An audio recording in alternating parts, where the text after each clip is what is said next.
Hello student, my name is Nitin और आज मैं आपके लिए लेके आया हूँ मोशन इन अ प्लेन का नया topic that is centripetal acceleration. और फाइनली आज जो रहेगा वो लास्ट लेक्चर रहेगा इस चैप्टर का। और काफ़ी लेंदी चैप्टर था, कंप्लीट करने में टाइम भी लगा और लास्ट 4-5 डेज से कोई मैं वीडियो भी नहीं बना पाया था क्योंकि थोड़ा मेंटली प्रिपेयर नहीं था। तो आज फाइनली वीडियो बनाने लगे हैं। तो थैंक यू सो मच इतना सपोर्ट करने के लिए। और जो स्टूडेंट इस चैनल के ऊपर फर्स्ट टाइम आए हैं तो प्लीज़ चैनल को लाइक कीजिए, सब्सक्राइब कीजिए और शेयर करना मत भूलिए, ठीक है। और कोई भी प्रॉब्लम आती है आपको किसी भी टॉपिक से रिलेटेड तो प्लीज़ कमेंट बॉक्स के अंदर अपना कमेंट कीजिए। वीडियो अच्छी लगे तब भी कमेंट कीजिए, कॉम्प्लीमेंट दीजिए, अच्छी नहीं लगती है तब भी कमेंट कीजिए, ठीक है, क्योंकि आप ही मेरे सबसे बढ़िया वेल विशर हो। वीडियो के अंदर जो भी आपको चीज़ बढ़िया नहीं लगती है, जो चीज़ समझ में नहीं आती है तो प्लीज़ कमेंट बॉक्स के अंदर कमेंट कीजिए, मैं सारी कमियों को दूर करने की कोशिश करूँगा, ठीक है। तो thank you so much once again. तो आइए आज का लेक्चर स्टार्ट करते हैं। आज का जो अपना टॉपिक है वो सेंट्रीपिटल एक्सेलरेशन के ऊपर अपन बात करने वाले हैं। तो सेंट्रीपिटल एक्सेलरेशन को करवाने से पहले थोड़ा सा रिवाइज करवा दूँ कि लास्ट लेक्चर के अंदर क्या किया अपन ने। लास्ट लेक्चर के अंदर अपन ने किया था यूनिफॉर्म सर्कुलर मोशन के बारे में, है ना। यूनिफॉर्म सर्कुलर मोशन क्या था कि जब वो ऑब्जेक्ट एक सर्कुलर पाथ में रिवॉल्व करता है तो क्या कंडीशन थी कि उसकी जो स्पीड है, उसका जो मैग्नीट्यूड है वो कांस्टेंट होना चाहिए। समझ गए। यूनिफॉर्म सर्कुलर, यूनिफॉर्म का नाम ही क्या है भाई मेरे, यूनिफॉर्म का मतलब होता है कांस्टेंट, कि अगर उसकी स्पीड या फिर मैं बोल दूं उसका मैग्नीट्यूड अगर कांस्टेंट है तो वो यूनिफॉर्म सर्कुलर मोशन है, ठीक है। और उस यूनिफॉर्म सर्कुलर मोशन के अंदर क्या होता है कि हर पॉइंट के ऊपर, जो अगर मैं बात करूं यहां पर कि इस यूनिफॉर्म सर्कुलर मोशन के अंदर उस ऑब्जेक्ट की हर पॉइंट पे स्पीड तो क्या है, सेम है। हर पॉइंट पे स्पीड सेम है, मैग्नीट्यूड जो है उसका हर पॉइंट पे क्या है, सेम है। मान लो यहाँ भी 5 मीटर पर सेकेंड है, यहाँ भी 5, यहाँ भी 5, यहाँ भी 5, यहाँ भी 5, यहाँ भी 5। हर जगह उसकी स्पीड क्या है, कांस्टेंट है। लेकिन हर पॉइंट के ऊपर उसकी डायरेक्शन क्या हो रही है, कंटिन्यूसली हर पॉइंट के ऊपर डायरेक्शन चेंज होती है। समझ गए। हर पॉइंट पे क्या हो रही है, डायरेक्शन चेंज हो रही है, ठीक है। अच्छा, अब अपने पास एक क्वांटिटी होती है वेलोसिटी, जिसके पास मैग्नीट्यूड भी होता है और डायरेक्शन भी होती है, ठीक है। अब मैग्नीट्यूड तो यहां पर क्या है बेटे कि कांस्टेंट है, बट डायरेक्शन हर पॉइंट पे क्या हो रही है, चेंज हो रही है। तो इट मींस यहां पर मैं क्या बोलूंगा, वेलोसिटी के अंदर चेंज आ रहा है। क्योंकि वेलोसिटी के अंदर चेंज दो चीजों की वजह से आ सकता है, क्योंकि वेलोसिटी के पास क्या है, वेलोसिटी के पास मैग्नीट्यूड भी है प्लस डायरेक्शन भी है। समझ में आई ये बात।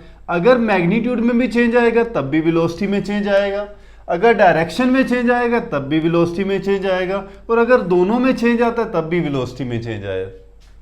समझ में आई ये बात। अच्छा, जब लीनियर मोशन होता है, कोई ऑब्जेक्ट स्ट्रेट पाथ के अंदर चलता है, अगर तब उसकी वेलोसिटी मान लो पहले 5 थी, फिर 7 होगी, फिर 10 होगी, तो अगर उसकी लीनियर वेलोसिटी के अंदर क्या हो रहा है, मैग्नीट्यूड में चेंज होता है, तब आप बोलते हो क्या, लीनियर एक्सेलरेशन प्रोड्यूस होती है। समझ गए। और जब आप बोलते हो कि उसकी डायरेक्शन में चेंज होता है, मैग्नीट्यूड कांस्टेंट है, डायरेक्शन में चेंज होता है, तब कौन सी एक्सेलरेशन प्रोड्यूस होती है, तब आप बोलते हो एंगुलर एक्सेलरेशन प्रोड्यूस होती है। कौन सी एक्सेलरेशन, एंगुलर एक्सेलरेशन प्रोड्यूस होती है, ठीक है। और इसी एंगुलर एक्सेलरेशन को आप सेंट्रीपिटल एक्सेलरेशन भी बोलते हो। कौन सी, सेंट्रीपिटल एक्सेलरेशन, ठीक है, जो आज आप करने वाले हैं सेंट्रीपिटल एक्सेलरेशन। समझ गए। वेलोसिटी में चेंज तो चेंज इन वेलोसिटी एक्सेलरेशन, ठीक है। मैग्नीट्यूड में चेंज तो लीनियर एक्सेलरेशन, डायरेक्शन में चेंज तो सेंट्रीपिटल एक्सेलरेशन, जिसको एंगुलर एक्सेलरेशन भी कहते हैं अपन। समझ में आई ये दोनों बातें, क्लियर है। चलें आगे, ठीक है। तो सबसे पहले तो आप इसकी डेफिनेशन लिख सकते हो, सेंट्रीपिटल एक्सेलरेशन क्या होता है, ठीक है। साथ साथ नोट्स बनाते जाएं, ठीक है, और वीडियो को शेयर करते जाएं, ठीक है। तो कंसीडर कर लेते हैं इस चीज़ को समझने के लिए कि एक सर्कल आप कंसीडर कर लेते हैं, ठीक है, जिसकी रेडियस कितनी है, आर है, जिसकी रेडियस कितनी है r है। और सेंट्रीपिटल एक्सेलरेशन तभी लगती है, ठीक है, when an object moves in a circular path with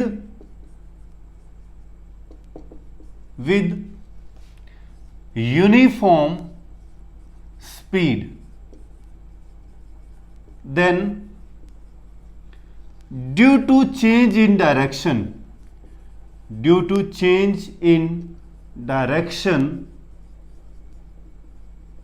the acceleration is produced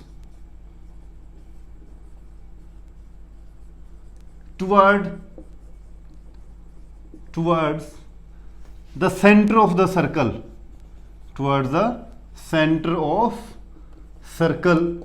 that acceleration is known as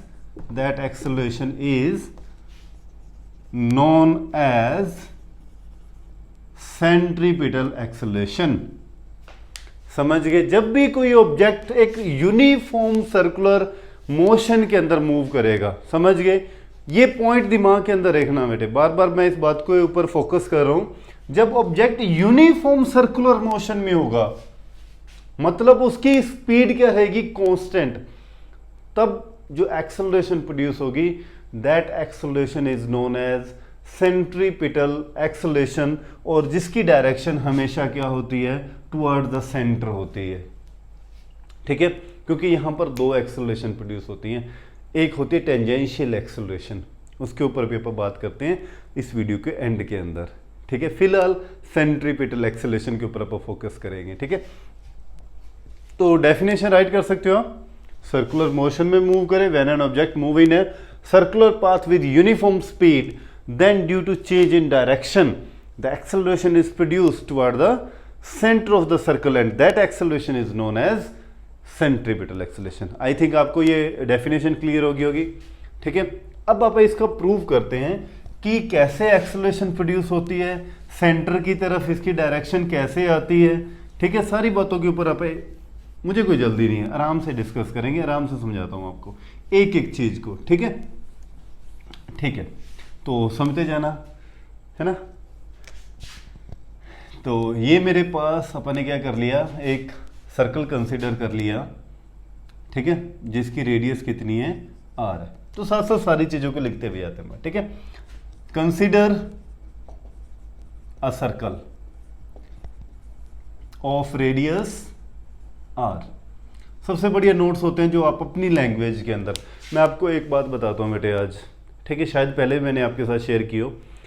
आप टॉपिक को अंडरस्टैंडिंग के अंदर लो, एक एक पॉइंट को बड़े अच्छे से समझो, रट्टा नहीं मारने। ठीक है, एक एक पॉइंट को अच्छे से समझो, और समझने के बाद आप अपनी ही लैंग्वेज के अंदर उस चीज़ को एक्सप्रेस करो, वो सबसे बढ़िया नोट्स होते हैं। ठीक है, समझ गए मेरी बात को? किसी भी, मान लो मैं भी करवा रहा हूँ, मैं भी यही कहता हूँ कि आप, मैं नोट्स प्रिपेयर करता हूँ, आप राइट कर लीजिए। ठीक है, तो मैं अपनी लैंग्वेज के अंदर जो मेरे दिमाग के अंदर टॉपिक है, उस चीज़ को, उस लैंग्वेज को मैं यहाँ लिखता हूँ। आपके दिमाग में वो चीज़ कैसे समझ में आई, आप अपनी लैंग्वेज के अंदर उसको एक्सप्रेस कीजिए। ठीक है, वो सबसे बढ़िया नोट्स होते हैं जो लॉन्ग टर्म तक आपको याद रहेंगे। किसी का याद करवाया हुआ आपको याद नहीं रहेगा, आपका खुद का लिखा हुआ ही आपको याद रहेगा। मेरी इस बात को बेटे हमेशा ध्यान में रखना। ठीक है, तो कंसीडर कर लेते हैं एक सर्कल जिसकी रेडियस कितनी है? r है। ठीक है, अच्छा, एक पॉइंट, एक ऑब्जेक्ट को कंसीडर कर लेते हैं, मान लो वो P पॉइंट पे है। ठीक है, और let us consider a point, consider a object, ठीक है, इज एट पॉइंट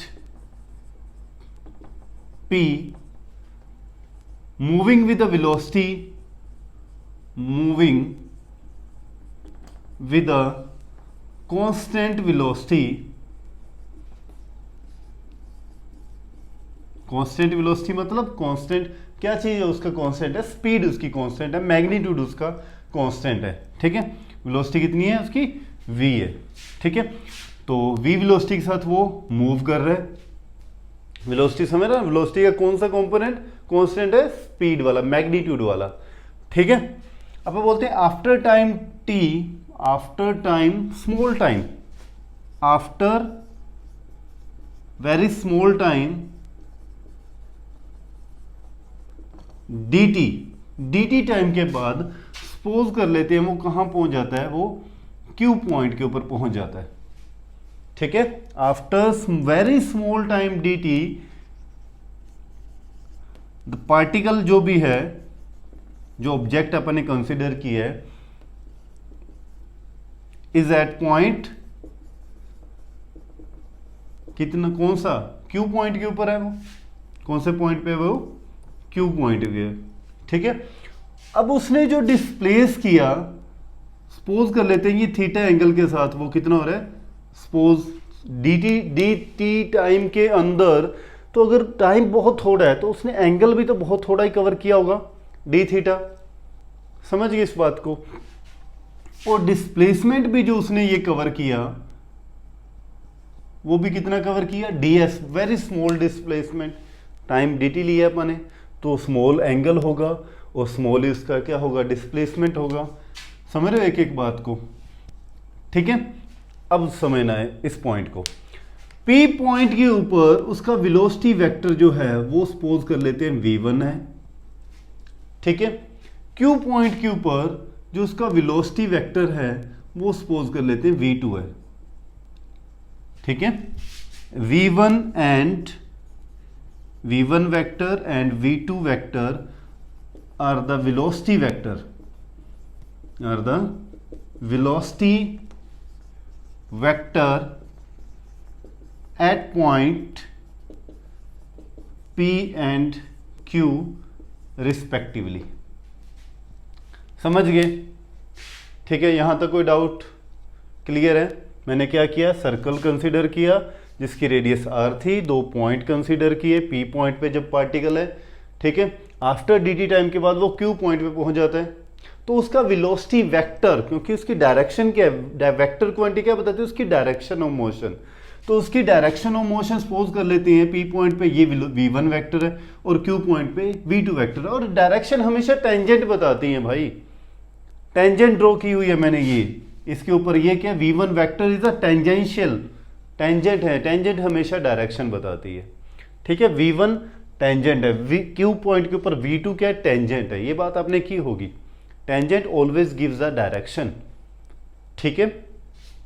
आगे देखते हैं, ये पॉइंट और इंपॉर्टेंट है यहां पर, ये v1 वेक्टर और v2 वेक्टर को मैं इस वे के अंदर ड्रॉ करता हूं, ये मेरे पास v1 वेक्टर है, समझना, ठीक है, ये मेरे पास v2 वेक्टर है, दोनों को मैंने इस वे के अंदर को इनिशियल वेक्टर को आप उनके पैरेलल शिफ्ट कर सकते हैं, वेक्टर की प्रॉपर्टी है ये, वेक्टर के आप मैग्नीट्यूड को चेंज नहीं कर सकते, सपोज जितना मैग्नीट्यूड उसका यहां पर था उतना ही मैग्नीट्यूड यहां पर है, जितना मैग्नीट्यूड यहां था उतना मैग्नीट्यूड यहां, क्योंकि मैग्नीट्यूड कांस्टेंट है इस सर्कुलर मोशन के अंदर वेलोसिटी का, समझ गए।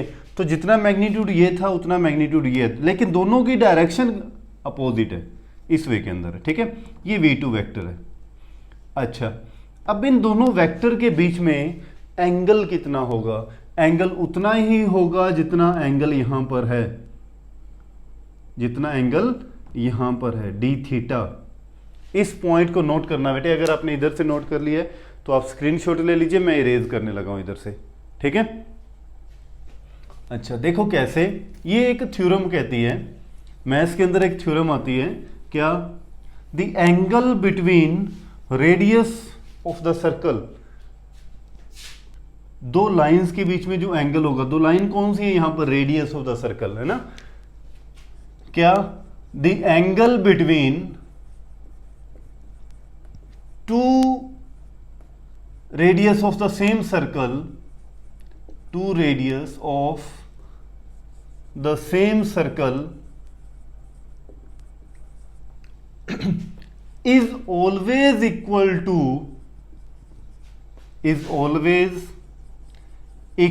to the angle between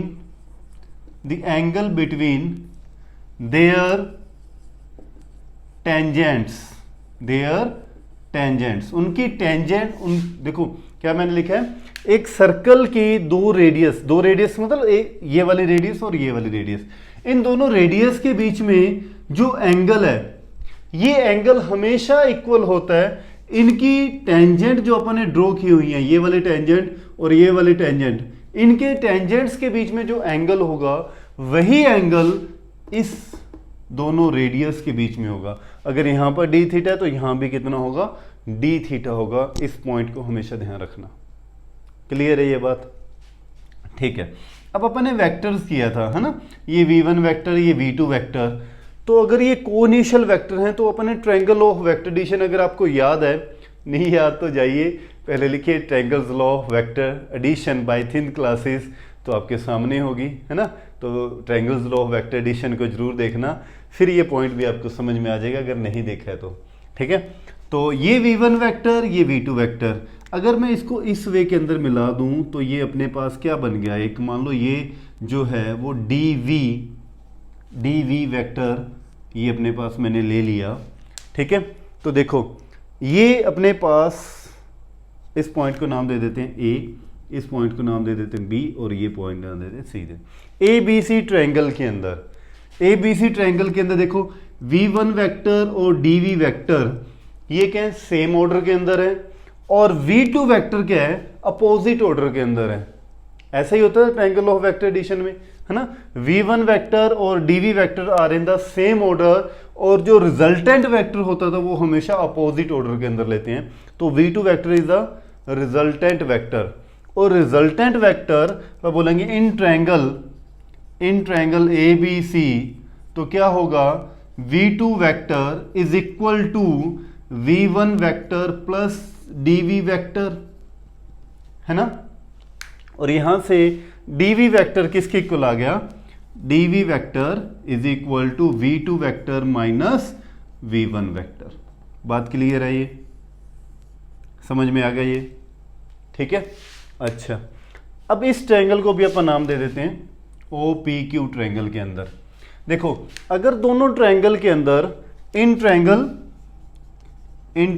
OPQ and triangle ABC के अंदर देखो क्या चीज सेम है, दोनों में एंगल सेम है, ये वाला एंगल और ये वाला एंगल सेम है। अगर ये वाला एंगल सेम है तो ये वाले जो एंगल होंगे, ये वाला एंगल इसके इक्वल होगा, समझ गए, और ये वाला एंगल इसके एंगल के इक्वल होगा। ठीक है, अगर ये एंगल इक्वल हैं तो थर्ड एंगल, तीनों एंगल अगर इनके क्या आ रहे हैं, बराबर आ रहे हैं ट्रायंगल्स के, ठीक है, दोनों ट्रायंगल्स के ABC और PQ, कौन सा नाम दिया, OPQ के तीनों एंगल अगर इन दोनों ट्रायंगल्स के क्या आ रहे हैं, सेम आ रहे हैं, तो दोनों ट्रायंगल्स क्या हो जाती हैं, सिमिलर हो जाती हैं। समझ गए? तो अपन क्या बोलते हैं, triangle PQ OPQ and triangle ABC are similar triangle. अच्छा, अगर ये सिमिलर हैं तो इनके साइड्स का जो रेशियो होगा वो भी क्या होगा, इक्वल होगा। समझ गए? अगर ये दोनों ट्रायंगल के हैं, सिमिलर हैं, तो इनके साइड्स का रेशियो क्या होगा बेटे, इक्वल होगा। देखो मैंने ये, आप एक चीज और यहां पर क्लियर कर देता हूं, कई बच्चों को यहां पर कंफ्यूजन रहती है क्या कि सर जो ये चीज बनी हुई है यहां पर, ये आपने रेडियस बना दी ये चीज, और ये सपोज v1 वेक्टर लिया, ये v2 वेक्टर लिया, समझ गए, ये d थीटा एंगल है, तो आप तो ये ले रहे हो, इस चीज को ले रहे हो, ds ले रहे हो, लेकिन ये तो एक्चुअल में कर्व है। दिमाग में शायद आपके भी ये बात आई होगी। ठीक है, अब मेरी बात को ध्यान से सुनना, जब मैं एंगल ले रहा हूं d theta is a very small angle, और अगर एंगल बहुत छोटा होता है तो समझना, अगर जैसे देखो मैं इसको, ये मैंने मैग्नीफाई किया हुआ है बेटे, ठीक है, d थीटा का मतलब क्या हुआ कि अगर ये रेडियस r है तो ये एंगल d थीटा है, ये वाला very small angle d theta है, तो ये जो लाइन मिलेगी मुझे सर्कल पे, behave like a straight line. समझ में आई ये बात? D theta is a very small angle, मैंने स्टार्टिंग में ये बात बोली थी, D theta is a very small angle. और अगर एंगल बहुत छोटा होता है तो ये जो पॉइंट अपने को मिलते हैं ये बड़ा क्लोज मिलते हैं एक दूसरे के, और सर्कुलर पाथ में अगर ये एक दूसरे के पॉइंट क्लोज होंगे तो ये अपने को एक स्ट्रेट लाइन की तरह शो करेंगे। ठीक है, समझ में आई ये बात? अब डायग्राम बनाने के लिए, समझाने के लिए, अब इतने छोटे से को बनाने की बजाय मैं इसको थोड़ा सा मैग्नीफाई करके यहां पर दिखा रहा हूं आपको। ठीक है, ये मैग्नीफाई इमेज है। ठीक है, क्लियर आ गई ये बात? क्यों मैंने इसको ट्रायंगल माना, इस शेप को मैंने एक सीधी स्ट्रेट लाइन मानी? Because theta is a very small angle, D theta लिया है मैंने वहां पर। ठीक है, और डी थीटा अगर लेंगे तो ये पॉइंट बड़े क्लोज मिलेंगे एक दूसरे के, और क्लोज मिलेंगे तो behave like a straight line. Clear होगी ये बात? ठीक है, तो अभी अपन आते हैं वापस, क्या कह रहे थे अपन बात पे, कि अगर ये दोनों जो ट्रायंगल बनी हुई हैं, ओ पी क्यू ट्रायंगल और ए बी सी ट्रायंगल, क्या दोनों सिमिलर हैं? और सिमिलर हैं तो अपने पास प्रॉपर्टी होती है, अगर ट्रायंगल सिमिलर हो तो उनके साइड्स का प्रपोर्शन जो रहता है वो हमेशा क्या होता है? इक्वल होता है। तो साइड्स कौन सी होगी उसकी? अगर मैं बोलूँ D S by R is equal to D V by V1 बोल दूं। और एक चीज और यहां पर ध्यान रखना कि जब भी मैं ये प्रोपोर्शन लेता हूं तो सिर्फ आपने क्या लेना है? मैग्नीट्यूड लेना है, डायरेक्शन नहीं लेनी है। समझ में आई? इसलिए मैंने यहां पर क्या लिखा है? ds और r लिखा है और dv बाय v1 लिखा है। मैंने वेक्टर फॉर्म के अंदर इनको नहीं लिखा है, क्योंकि मुझे सिर्फ क्या लेना है? मैग्नीट्यूड लेना है। मैग्नीट्यूड का रेशियो इक्वल होता है, डायरेक्शन का कोई कॉन्सेप्ट नहीं रहता यहाँ पर। ठीक है, तो इसलिए मैंने क्या लिया है? मैग्नीट्यूड। इसलिए मैंने वेक्टर फॉर्म में नहीं लगाई है मैंने ये। ठीक है, आप भी ध्यान रखना इस बात का। ठीक है, अच्छा, अब मुझे पता है कि v1 और v2 और वैल्यू क्या है इनकी? वेलोसिटी के मैग्नीट्यूड की वैल्यू तो क्या होती है? सेम होती है। उसको मैं क्या लिख सकता हूँ? v लिख सकता हूँ। ठीक है, क्योंकि जितनी v1 की वैल्यू का मैग्नीट्यूड है, मान लो जितनी स्पीड यहाँ पर है उतनी स्पीड यहाँ पर है, तो वैल्यू तो दोनों की सेम है। दोनों की सेम को वैल्यू को मैंने क्या लिख दिया? v लिख दिया। ठीक है, तो मैं इसको ऐसे भी लिख सकता हूँ, ds by R is equal to D V by V. Clear होगी ये बात? अच्छा, divide both side by D T, divide both side by D T से डिवाइड करेंगे तो ये क्या बन जाएगा? 1 by R into D S by D T. ठीक है, और सेकंड क्या बनेगा अपने पास? हाँ जी, इस तरफ equal to 1 by V into D V by D T. Clear है ये बात? हाँ जी, तो आगे देखिए, D S by D T क्या होता है? D S change in displacement क्या होता है? वेलोसिटी। और change in velocity with respect to time क्या होता है? एक्सेलरेशन। ए बाय वी, तो क्रॉस मल्टीप्लाई करें जब यहाँ तो अपने पास क्या आ गया? a is equal to V square by R. A is equal to V square by R. और ये कौन सी एक्सेलरेशन है? ये है सेंट्रीपिटल एक्सेलरेशन, जिसको AC से रिप्रेजेंट करते हैं। ठीक है, AC is equal to V square by R and we know that v is equal to are omega, है ना? पहले अपन ड्राइव कर चुके हैं, v is equal to are omega. तो अगर v की वैल्यू मैं यहां पर पुट करूं तो एक्सेलरेशन की एक और वैल्यू पुट बन गई अपने पास, तो स्क्वायर है तो बन जाएगा R square omega square by R. तो एक आर से एक आर कैंसिल आउट, तो ए सी की एक और वैल्यू बन गई, a c is equal to are omega square. समझ गए? एक्सेलरेशन निकालने के अपने पास टू फॉर्मूलाज ड्राइव हो गए, वी स्क्वायर बाय आर और वी की वैल्यू पुट कर दोगे तो आर ओमेगा।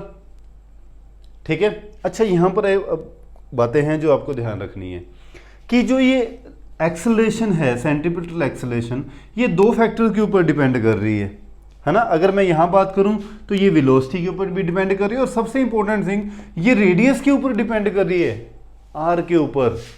कि आप अगर इस तरफ डिस्टेंस बढ़ता जाएगा तो क्या होगा? डिस्टेंस बढ़ता जाएगा तो सेंट्रीपिटल एक्सेलरेशन बढ़ती जाएगी।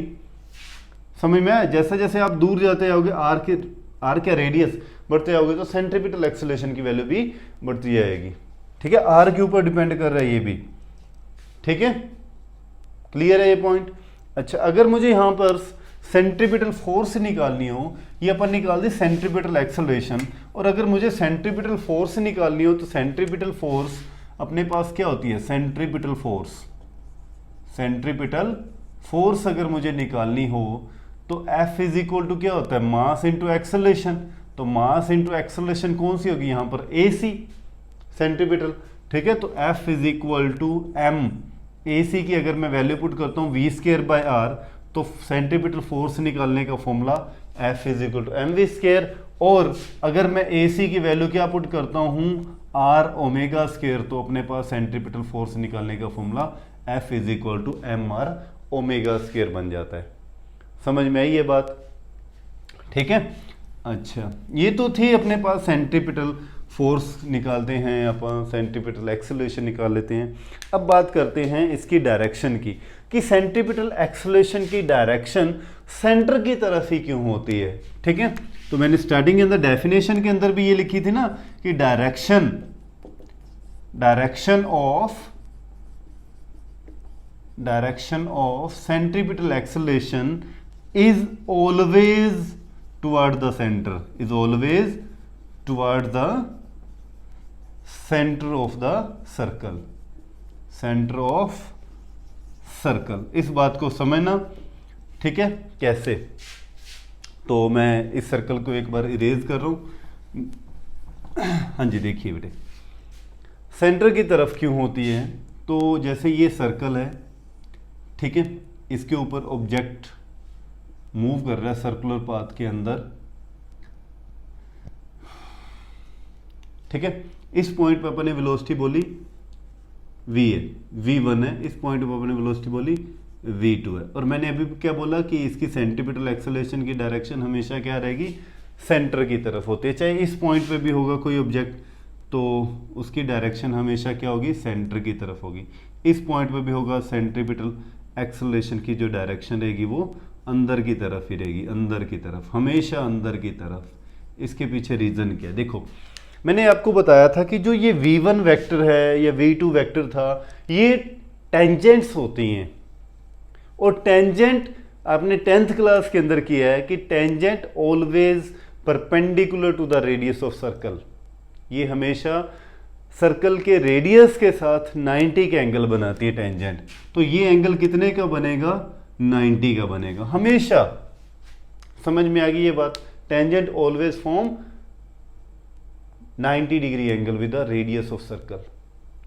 हाँ जी, अगर ये एंगल 90 डिग्री का है तो मैं इसको एक्सेलरेशन को जब रिजोल्व करूंगा तो इसके दो कंपोनेंट बनेंगे। सपोज मैंने भी ये बोला कि इस तरफ एक्सेलरेशन हो रही है, क्यों इस तरफ ले रहा हूं तो वो भी देखिए। अगर मैं एक्सेलरेशन ले रहा हूं इस तरफ तो उसका ये वाला कंपोनेंट क्या बनेगा, AC cos theta, AC cos theta, और उसका परपेंडिकुलर कंपोनेंट ये बनेगा AC sin थीटा, ठीक है। AC cos थीटा, बेस की तरफ हमेशा आप cos थीटा लेते हैं। अच्छा, अभी थीटा कितना एंगल है यहाँ पर, theta is 90 degree, AC cos 90, और cos 90 की वैल्यू कितनी होती है बेटे, 0 होती है। तो इस तरफ एक्सेलरेशन की वैल्यू कितनी आ गई अपने पास, बेस की तरफ एक्सेलरेशन 0 आ जाती है। और इस तरफ अगर मैं पुट करूंगा तो AC sin 90, और sin 90 की वैल्यू क्या होती है, 1 होती है, मैक्सिमम होती है। तो हमेशा सेंट्रीपिटल एक्सेलरेशन जो होगी वो फिर इसी तरफ ही लगेगी, हर पॉइंट पे, किसी भी पॉइंट पे निकाल लो, क्योंकि एंगल हमेशा हर पॉइंट पे 90 डिग्री का रहने वाला है। तो सेंट्रीपिटल एक्सेलरेशन हमेशा सेंटर की तरफ लगती है, चाहे आप कैसे भी रोटेट कर रहे हो सर्कल के अंदर, वो हमेशा सेंटर की तरफ ही लगेगी।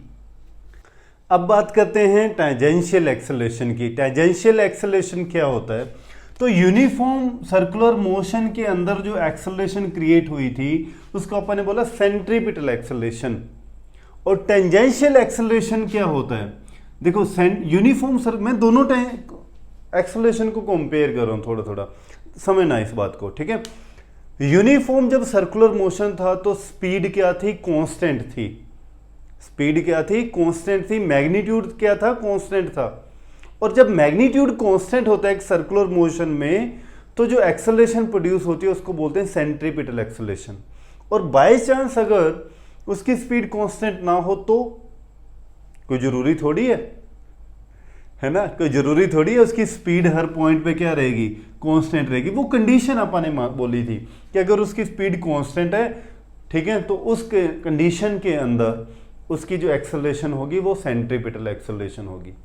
अगर उसकी स्पीड, उसका मैग्नीट्यूड कांस्टेंट नहीं है, मान लो इस पॉइंट पे उसकी स्पीड है 5 है, इस पॉइंट पे उसकी स्पीड कितनी है 7 है, इस पॉइंट पे उसकी स्पीड कितनी हो जाती है, मान लो 3 हो जाती है, तो उसकी स्पीड के अंदर क्या आ रहा है, चेंज आ रहा है, समझ गए। तो कौन सी एक्सेलरेशन यहाँ पर प्रोड्यूस होगी उस टाइम, डायरेक्शन तो अभी भी चेंज हो रही है। और मैंने आपको बताया था वेलोसिटी के अंदर अगर डायरेक्शन चेंज हो तब भी क्या होती है, वेलोसिटी में चेंज आएगा, और अगर उसके मैग्नीट्यूड में चेंज हो तब भी वेलोसिटी में चेंज आएगा, और अगर दोनों में चेंज हो तब भी वेलोसिटी में चेंज आएगा। तो यहाँ पर क्या हो रहा है, दोनों में चेंज हो रहा है, तब भी वेलोसिटी में चेंज आएगा।